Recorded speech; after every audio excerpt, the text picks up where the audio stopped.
back to my channel. I hope you're all doing well out there. And being it's the end of the year, I do hope you all had a great Christmas leading into the New Year holiday this coming week. And I know a lot of channels are doing their top 10 favorite movies and favorite horror movies of the year. And I did have a top 10 list of horror films that I really liked that I saw. I didn't see everything this year, and I just caught up on two big ones right before Christmas that I caught up on that I didn't see previous to that. But I figured, you know what, I'm just going to do my top 5. Let's just do 5. We can talk about these. This is my list. This is how I feel coming out of going into 2026. What my 5 favorite horror films were of 2025. Everybody's opinions are going to be different. We all like different things. Some things hit us differently, but these are my 5 favorite horror films of 2025. At number 5, I'm going to go with Osgood Perkins' The Monkey, that got released earlier this year, starring Theo James. I know this is a little bit divisive among the horror community, but I really loved this movie. It just kind of goes for broke. It's very punk rock in its approach. I love the gore, the kills. I thought it was funny. It just really clicked with me. I bought it on 4K. I've watched it several times this year. I really, really loved The Monkey. And at number 5, I'm going to give it to The Monkey. At number 4, I'm going to give it to a very recent horror film that dropped into theaters. And I really loved this one. And it's definitely my favorite slasher movie of the year. And that one goes to Mike P. Nelson's Silent Night, Deadly Night remake that just dropped earlier this month. Starring Rohan Campbell as Billy. We got Ruby Modine in there as the love interest, and they have fantastic chemistry. If you haven't seen it, I know it's up for pre-order. The 4K comes out in February, which I definitely want to get my hands on.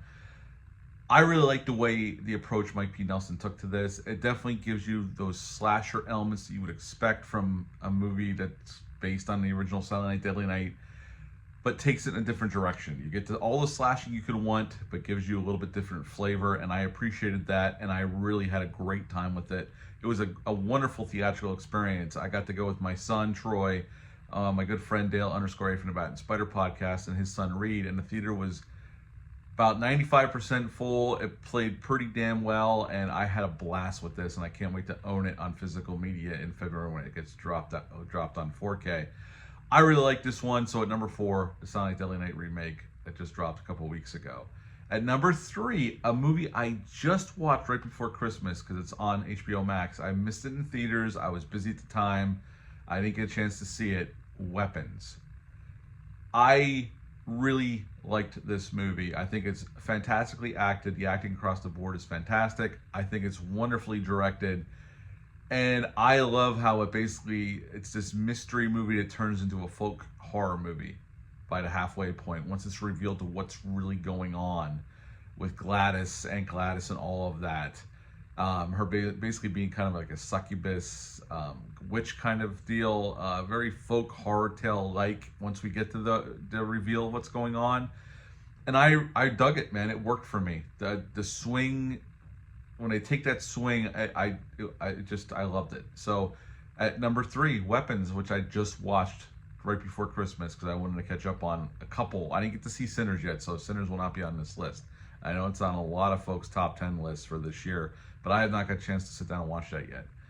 At number 2, another film that came back out in October, and it's a sequel to a movie that I liked very, very much, Black Phone 2. I thought this was a wonderful way to expand the Black Phone universe, which what they did was they made the grabber into Freddy Krueger. Almost. Definitely used those dreamlike elements from Nightmare on Elm Street and kind of poured them over to the Black Phone 2. And I loved how they took the kids and put them in an isolated situation out this camp in the middle of nowhere, up in the mountains. There's a blizzard outside. They're stuck there. The roads are cut off from the outside world. And they have to deal with the grabber who's basically haunting his sister. And it goes harder on the gore. I think it goes harder on the horror imagery overall. And Ethan Hawke is fantastic. Again, fantastic performances. Very, very well shot by Scott Derrickson. Very well written. I really liked this one. I already have the 4K in my possession. I haven't rewatched it yet, but I plan on doing that very soon. I really like this, and I thought it was a fantastic sequel. And I even like the sequel better than I like the original film, and I like the original film quite a bit. So at number 2, Black Phone 2. At number 1, another film I just got to watch because I missed it in November when it dropped. It got a small theatrical release as a Netflix movie. Small theatrical release, I didn't get to see it. It only played in my area maybe one weekend, and they only had like 1 or 2 showings a day. I couldn't make it work. But Guillermo del Toro's Frankenstein. You could tell this was a labor of love by Guillermo del Toro. It's impeccably shot. The sets are gorgeous. I mean, just the craftsmanship on the sets, and they're real sets. And the makeup effects on the creature and some of the gore. Now, there is some CGI used in moments, and you'll know when those happen. But everything that's practical is done so well. It's amazing. It looks fantastic. And this is by far, and I know this isn't a high bar to cross, but it's not just the most beautiful Netflix movie ever put on their platform that's produced by Netflix. It's also one of the most beautiful movies of the year. The cinematography is gorgeous. Every shot looks like it was meticulously planned and executed. Oscar Isaacs is fantastic as Dr. Frankenstein, and he is obviously the real monster here, not the monster himself. But I liked how the relationship was handled, and Victor Frankenstein's more like a rock star in this version. But I thought Guillermo del Toro did a magnificent job, and after watching it, I had to give it the number 1 slot. So yeah, number 1, Guillermo del Toro's Frankenstein. If you haven't seen it yet, I can't recommend it enough to sit down on Netflix and watch it. It's about 2.5 hours long. I was never bored, and I loved the way he handled this. And definitely, this is the best movie Netflix has ever produced in-house. And I think it takes a really talented auteur like Guillermo del Toro to make a movie like this, and Netflix left them alone. They had to have, or they would have screwed it up. So yes, hats off to Guillermo del Toro. He knocked this one out of the park. This very classic tale done in a way that only Guillermo del Toro can do, and I loved it. So at number 1, Frankenstein. So just to recap my top 5, I'm only doing 5. At number 5, The Monkey. Absolutely loved The Monkey, so I had to put it on this list. At number 4, Silent Night, Deadly Night, Mike P. Nelson's reboot of the Silent Night, Deadly Night franchise. Absolutely adored it. At number 3, Weapons, which I just got to watch, and I really, really, really liked. At number 2, Black Phone 2. I can't say enough how much I loved the sequel.